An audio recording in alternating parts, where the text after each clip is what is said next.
teenager Donny fathers a son Todd and raises him as a single parent. Take care of our baby, Donny! But after being estranged for years, holy cow, that's my boy. Donny suddenly shows up before Todd's wedding. You were basically the worst parent ever! I was awesome! So Todd tries to keep his crazy father from destroying his life. You suck. In That's My Boy. That's My Boy! Leah, Teresa, you've both just seen it. Who wants to tell me about it? I cannot thank Adam Sandler enough for finally answering that question that inquiring minds have all wanted to know: what happened to Billy Fulau and Mary Kay Letourneau and their baby, right? Like, what would happen to them if the kid had grown up to become a media whore? It's Adam Sandler playing Donny Burger, who gives birth to Han Solo Burger, played by Andy Samberg, because of course that's what a 13-year-old boy would name his kid, is Han Solo, right? It was essentially this rambunctious 13-year-old who had access to a child, but so a lot of the jokes were about how bad of a father he was. Don't be upset, young man. I'm your best friend. Even though I'm an oven man. No, I don't remember that, okay? You know what I do remember? You making me drive you home from the beach because you got too drunk.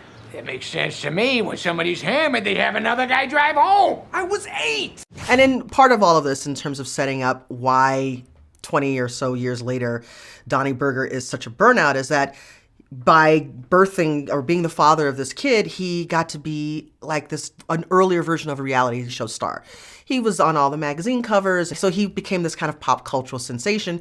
And then fast forward several years later, he's a burnout and he's broke and he's always got a beer can in his hand. Rather than give us good character, good story, and good plot, which can be just as wacky as we need it to be, the writers, in my opinion, cheat. So the film was populated with a lot of cameos from stars from the 80s and the 90s that are not really integrated into the plot, and they're just there for comedic relief and for kind of forced humor. Unlike in The Wedding Singer, where it worked and made sense that they were there. Right.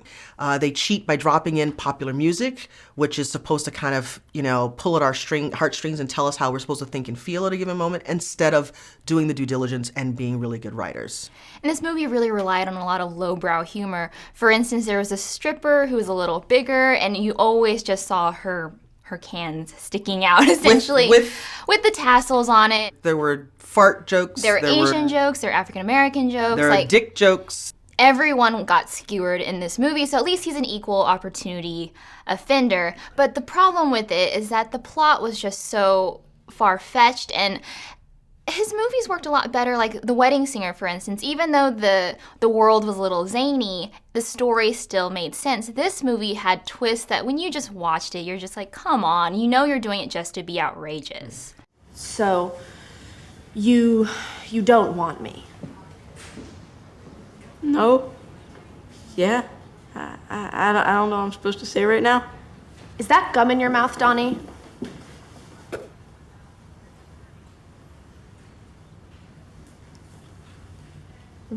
What might have made this work better is if there had been some commentary or some critique on this, especially with all of the media stuff that's happening in the film and reality TV commentary. There's no irony, there's no wryness or anything like that. They play it completely straight, and when it's completely straight, none of that is funny.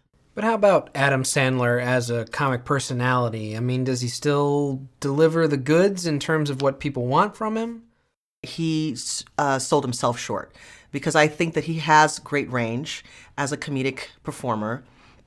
And I think that he was just kind of retreading some stuff that we've seen before.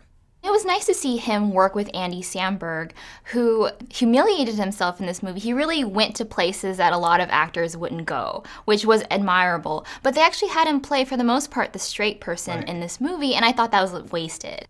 And there were some people that popped up in this movie that you frequently see in Adam Sandler movies, but he didn't use them enough. For me, that's one of the pleasures of seeing an Adam Sandler film, because he will go back and bring these people from the past whose careers are on the wane, if you will, or that we've seen in other work, And by bringing them into this film, they add weight to the film. So we've got, in addition to Vanilla Ice and Todd Bridges, we've got Susan Sarandon.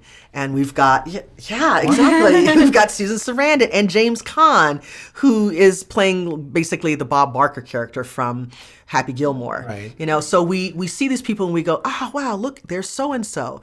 But then they don't get used in a significant way in the film. So That's My Boy was directed by Sean Anders, who wrote She's Out of My League and Hot Tub Time Machine, and then he directed Sex Drive. Does he do a good job with the Adam Sandler material here?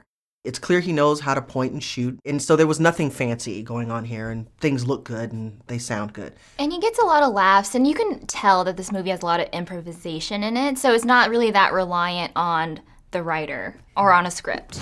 This movie is more Jack and Jill than The Wedding Singer. I'd wait for the next Adam Sandler movie. Skip this one. That's My Boy is for hardcore Adam Sandler fans only. Everybody else, skip it.